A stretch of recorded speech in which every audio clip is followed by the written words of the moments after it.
Hey, we hope you're listening, and we hope you're listening around the world. You can now. We have a 99X app. How cool is that? Also, you can listen now in TuneIn, Apple Music, Sonos Local, Alexa, Google, 99x.com. I mean, no excuse. Just listen, and thank you. So I want to introduce you to an app or website, however you want to look at it, of a pretty cool idea, which I always wondered why something like this didn't exist. Every Wednesday in Atlanta and other cities, strangers meet for dinner.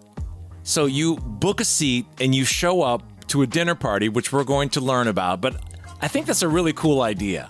It's a great way to meet somebody new outside of your circle, your normal circle. But as you get older, your friends are pretty much cemented in, whether good or bad, whether you like them or not. That's usually your collection. It's pretty rare as you get older to make new friends because it just gets harder because everyone has their own thing. Yeah, I did something similar several years ago here in Nashville. There was a producer, musician, and chef. His name was Alex Wong, and he would do these dinner parties. Not a lot of people, maybe 10, 15-ish people. You got a key to go to the party.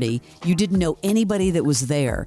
And, he would try different foods, and then he would play music. And then after the dinner party, you gave your key to someone else, and then he did the next party. But I met people that I'm still in touch with today. Oh, so you get the key, you don't know it's coming, and then you just have to give it, and you're like, pass on, yes. Hey, you're in. Yeah, now he does them all over the country. They're called permission parties.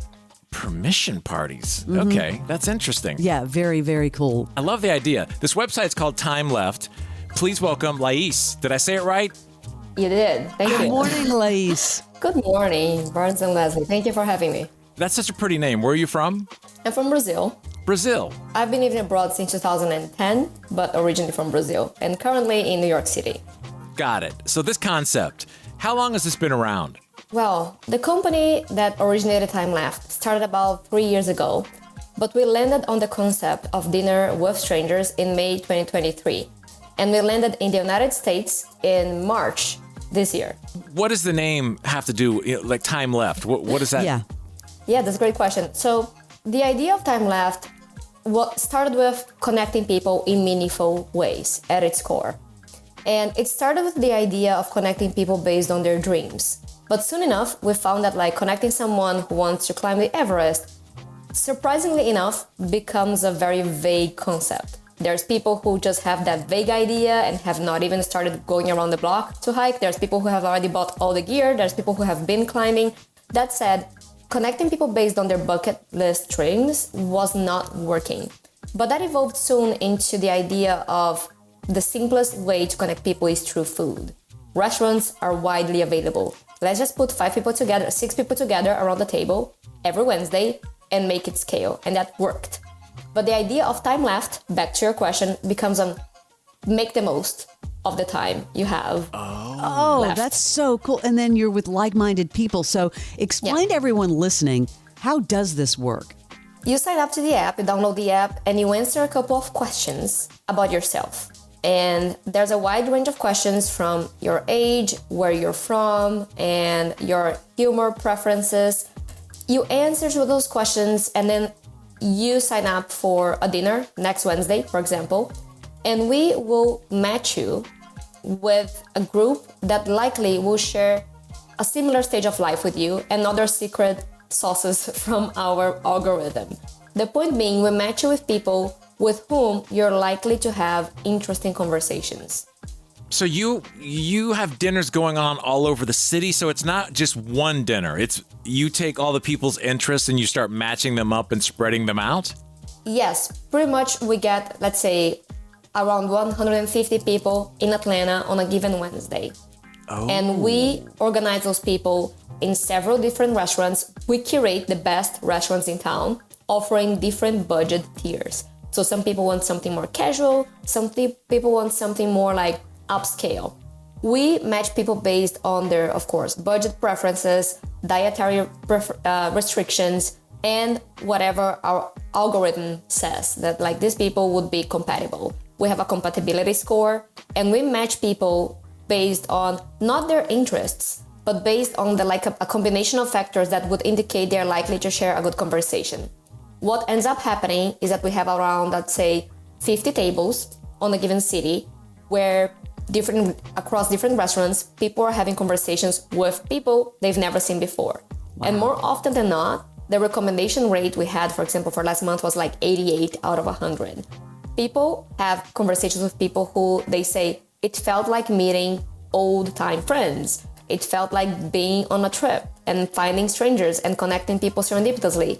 And the best part seems to be we connect people from different backgrounds, meaning a filmmaker finds himself with a journalist and a writer and someone in finance. So these are people with whom they share similarities and have a lot in common, but would otherwise never meet.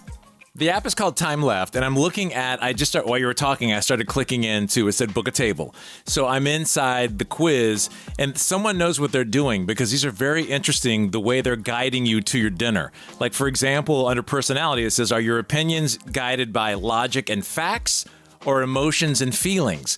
I'll tell you right now, I don't want to go to the emotions and feelings dinner. So I'm clicking the other one. And then you go through, do you consider yourself more of an author's film enthusiast or a mainstream blockbuster lover? I mean, these are they're splitting them out. And it's interesting how you end up. Do you consider yourself more of a smart person or a funny person? Barnes? What do you think? In between? There's not one you can pick, yeah. Well, I love this if you're new to a city. Let's say you move somewhere and you don't know anybody. What a way to make some instant friends, possibly. Here, Leslie, and have your same interests. You do some. If your life was a fashion statement, would it be classic and timeless or trendy and expressive? Classic and timeless. Okay, I would say that. Same. What's the best description of an ideal night? A well-planned night in advance or spontaneous and improvised? Spontaneous and improvised. See, I'm well-planned in advance. Would you rather listen to rock, rap, or neither? Rock. Of course, rap for me. I am an introverted person on a scale of 1 to 10. Strongly agree would be 10. Introverted. Yeah, but I do, you know me, I love being around people. So yeah, you would be a 1. Am I a self-motivated person, 1 to 10?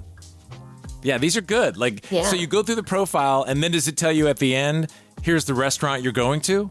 So no, at the end, you have to sign up for a dinner, and you choose, for example, next Wednesday, the following one, and the day of, we would let you know where you are going.